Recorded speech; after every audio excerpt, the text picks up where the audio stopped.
Hello friends, this is Pooja. Welcome back to my channel. कैसे हैं आप सब? होप सो अच्छे होंगे, तैयारी अच्छे से चल रही होगी आप सब। आज मैं आप सभी के साथ बहुत ही इंपॉर्टेंट टॉपिक शेयर करने वाली हूं सीटेट को लेके। कि सारे स्टूडेंट्स के माइंड में एक क्वेश्चन चलता रहता है कि how to crack CTET in minimum time duration. So इस टॉपिक के बारे में आज हम चर्चा करने वाले हैं कि किस तरीके से कैसे मैनेज करें टाइम को हम अपने कम से कम समय में हम अच्छे से अच्छा स्कोर कर सके। और आइए बात करते हैं इस टॉपिक पे। देर ना करते हुए, ज़्यादा टाइम नहीं लेने वाली हूँ मैं आप सभी का। कुछ ही स्टेप्स को फॉलो करेंगे और हम अपना सीटेट का एग्जाम इजीली क्रैक कर ले जाएंगे। फ्रेंड्स, सबसे पहली बात कि किन बातों का ध्यान रखें हम कि हम सीटेट के एग्जाम के लिए बिल्कुल भी पैनिक ना हो।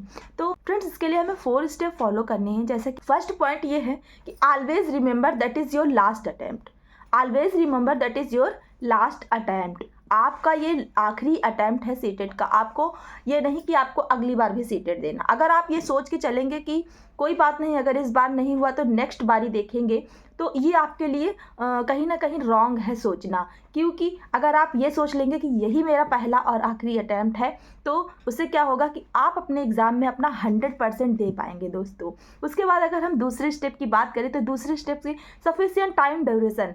क्योंकि जब भी आपने तैयारी स्टार्ट की हो, आपने चाहे 1 महीने पहले, 2 महीने पहले, या फिर आज से या इस वीडियो को देखने के बाद आप अपनी तैयारी स्टार्ट करने जा रहे हैं, आप ओनली यही सोचेंगे कि अभी मेरे पास सफिशिएंट टाइम है सीटेट की तैयारी करने के लिए।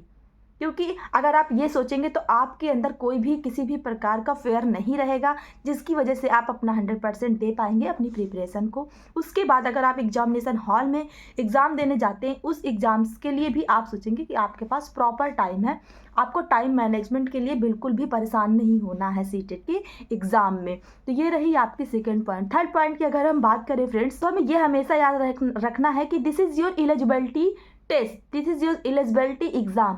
ये हमारा एलिजिबिलिटी टेस्ट है जिसको हमें पास करना बहुत ही ज़्यादा ज़रूरी है। कोई बहुत ज़्यादा हमें स्कोर के लिए नहीं सोचना है, किसी कंपटीशन को बीट करने के बारे में नहीं सोचना है।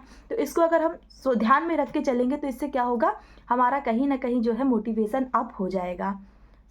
4 थिंग्स ये है कि नो निगेटिव मार्किंग। कोई भी निगेटिव मार्किंग नहीं है तो हम अपना इजीली आंसर दे सकते हैं। इन बातों का ध्यान रखते हुए बात करेंगे अब हम कि किन टॉपिक्स को पढ़ें, क्या है इंपॉर्टेंट टॉपिक्स। तो आइए जानते हैं। साइकोलॉजी के ये कुछ इंपॉर्टेंट टॉपिक्स हैं। कॉन्सेप्ट ऑफ डेवलपमेंट जो आपको रीड करना है, हेरिडिटी एंड एनवायरनमेंट CCE, पियाजे, Kohlberg, Vygotsky, NCF 2005, remedial teaching and inclusive education. साथ ही साथ NEP 2020 वेरी इंपॉर्टेंट है आप सभी के लिए। जेंडर डिस्क्रिमिनेशन, भाषा और चिंतन, भाषा अधिगम एंड लर्निंग डिसऑर्डर। ये थे हमारे इंपॉर्टेंट टॉपिक। होप सो आप लोगों ने नोट कर लिए होंगे, या फिर आप लोगों ने पढ़ चुके हो, या आप सभी पढ़ चुके होंगे, तो आप उसका रिवीजन दोबारा से कर लेंगे। बात करें अगर हम मैथ की, तो मैथ के लिए हमें क्या करना है, अब हमें कुछ भी नया नहीं पढ़ना है। ओनली प्रीवियस ईयर पेपर के क्वेश्चन सॉल्व करने हैं। 2022 से लेकर 2023 के आपको रिवाइज करके आपको बार बार जो है, अगर आप सॉल्व कर चुके हैं तो आप 2-3 बार आप अपना क्या करिए, प्रीवियस ईयर पेपर को सॉल्व करिए। बहुत ही ज़्यादा हेल्प हो जाएगा आपके लिए। उसके बाद अगर हम मैथ के बाद हम आगे चलते हैं, बात करेंगे लैंग्वेज की। चाहे वो हिंदी हो चाहे इंग्लिश हो, इसमें आपको एक बात याद रखनी है कि डोंट रीड ग्रामर। आपको ग्रामर पे बिल्कुल भी ध्यान नहीं देना है। आपको ओनली पैसेज आपके लगाने हैं। बाकी का जो आपका पोर्शन होगा वो पेडागॉजी से सॉल्व होने वाला है। और हिंदी के लिए आप ये भी ध्यान रखिएगा कि इंग्लिश की जो पैडालॉजी होगी उसी का ट्रांसलेशन करके आपसे हिंदी में पूछ लेता है, तो हिंदी थोड़ी सी कंफ्यूजिंग हो गई है। जब भी आप इंग्लिश का पैडागॉजी का क्वेश्चन सॉल्व करेंगे, तब आप क्या करेंगे, साथ ही साथ आप उसका हिंदी ट्रांसलेशन भी करके देखते चलिएगा, जिससे आपको वो हिंदी भी कवरअप हो जाएगी और आपको आगे ये नहीं लगेगा कि ये हिंदी का कोई न्यू पैटर्न आ गया है। सो ये आपको बहुत ही ज़्यादा हेल्प करने वाला है।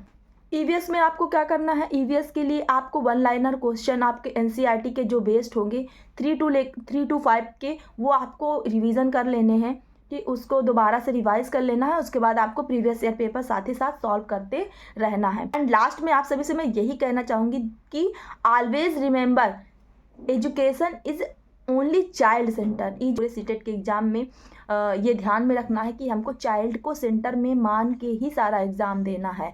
और दूसरी बात ये रहेगी, पॉजिटिव वर्ड जो भी होंगे वो ऑलवेज ट्रू होंगे, निगेटिव वर्ड जो भी होंगे वो ऑलवेज फॉल्स होंगे। इन छोटी सी बात का ध्यान रख के चलेंगे ना तो हमारा पेपर इजीली क्रैक हो जाएगा, अच्छे से अच्छा मार्क्स भी आप स्कोर कर ले जाएंगे।